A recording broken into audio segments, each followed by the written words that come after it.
Hi, everybody. I'm Roy Firestone, and this is my show on YouTube and Facebook Live. I'm going to tell some stories today about some of my favorite musicians and some interesting twists and angles to something maybe you didn't know about them. Maybe it's because audiences are more polarized than ever before. You don't see as many pop stars talking politics on the stage these days, not like it once was, anyway. And maybe that's something of a good thing. After all, as Billy Joel once said, hey, I'm a piano player. Why would you even want my opinion on politics?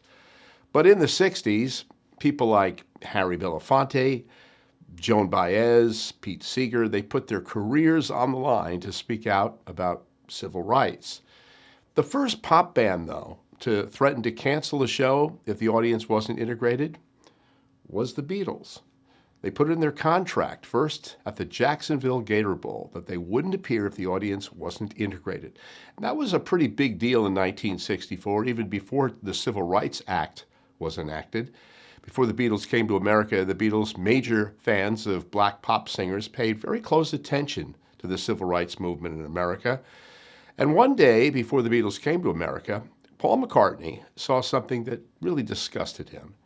He saw a picture of a 15-year-old named Elizabeth Eckford attempting to attend classes at Little Rock Central High School as an angry mob followed her, yelling, "Drag her over this tree. Take care of that N-word. Lynch her, no N-word bitch is going to get in our school." It got uglier than that, too. Paul McCartney could not believe this was happening in America, a country he really loved. He thought of these women being mistreated simply because of the color of their skin. Years later, McCartney would write a song about civil rights, and it was disguised in a kind of metaphor. The song was called Blackbird. It was McCartney's way of expressing his anger at injustices suffered by black people in America. The song went, "Blackbird singing in the dead of night, take these broken wings and learn to fly all your life. You're only waiting for this moment to arise. Blackbird singing in the dead of night, take those sunken eyes and learn to see all your life. You were only waiting for this moment to be free. Blackbird fly, into the light of a dark black night." Well, many years later, at a concert, Paul would actually meet two of the women who inspired him to write one of those most popular songs, Blackbird. Thelma Ware and Elizabeth Eckford, members of the Little Rock Nine. Paul McCartney would tell the audience that he was inspired by the courage of those women.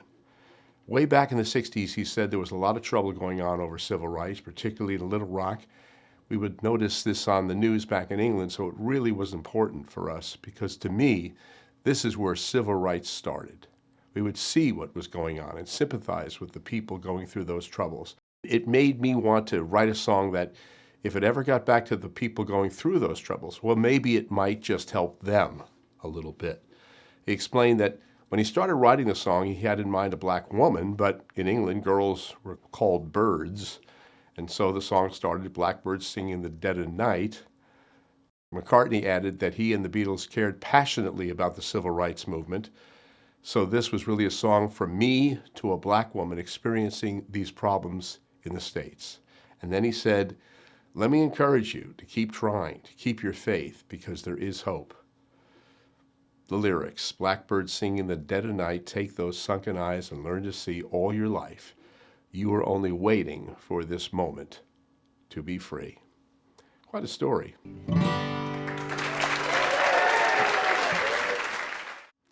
And then another story. There were just two Detroit kids with big dreams. They both loved the Beatles. They wanted to be rock stars, or short of that, working musicians.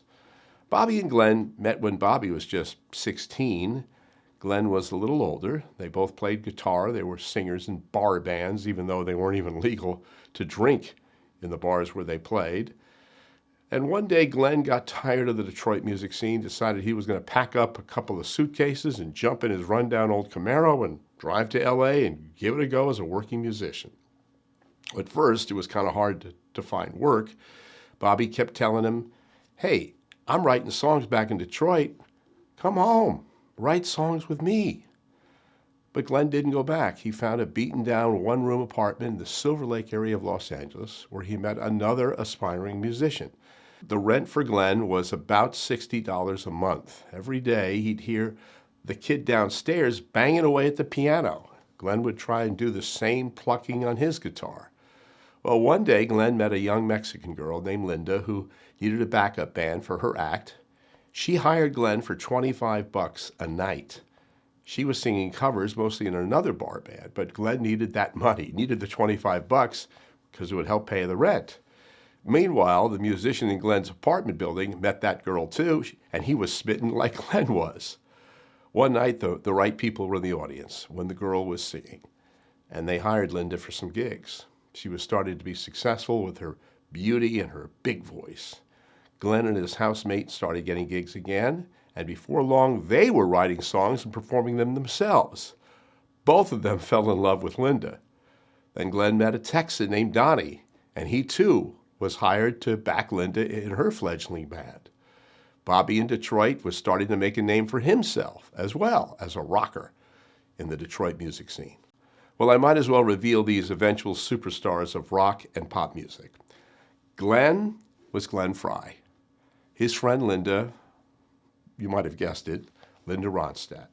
The kid in Glenn's crummy apartment was a guy named Jackson Brown. Oh, and the young kid in Detroit who was Glenn's friend, his name is Bob Seger. The Texas kid they met, Don Henley. The story of all their fame and success took a sad turn when Glenn Frey, who along with Henley founded the Eagles, died of complications from chronic ulcerative colitis in 2016. He was just 67 years old. Said Seger at Frey's death, "I knew him for 50 years. He was a great kid. Always kind of thought of him as my baby brother, a little bit. He was brilliant. He was a joy to be around. I always looked forward to seeing him. It was always memorable. He had an amazing sense of humor, and he was just smart, whip smart. I knew right away he was somebody special." Seger added that the two used to listen to music together in Frey's mother's house. He said, "Make no mistake about it, he was the leader of the Eagles. He was the band leader. Never doubt that for a minute." And they'll all tell you that it's true. Every time I saw him in the last 10, 11 years, he was so grateful to the fans. First thing he'd say to me, normally he'd start with a joke or something, but then he'd say to me, "Isn't it amazing, Bobby, that we're still doing this at our age? I'm so grateful that these fans keep coming out." And he meant it, every word. He was definitely sincere. Bob Seger, Glenn Frey, Jackson Brown, Don Henley, Linda Ronstadt, all of them became multimillionaires and music legends, and they all knew one another at a very young age. They lived together, they laughed together, they cried together. They created great music together, and it all began in a little bar band in Detroit, then a bar band in Marina del Rey. You know, life takes so many strange and wonderful turns, and yes, some sad turns too. Glenn is now gone 7 years. Linda can no longer sing because of Parkinson's, and the music business they once knew is essentially dead. But what a success story, man. What memories, what music. That's our show. Thanks for watching. We'll see you next week.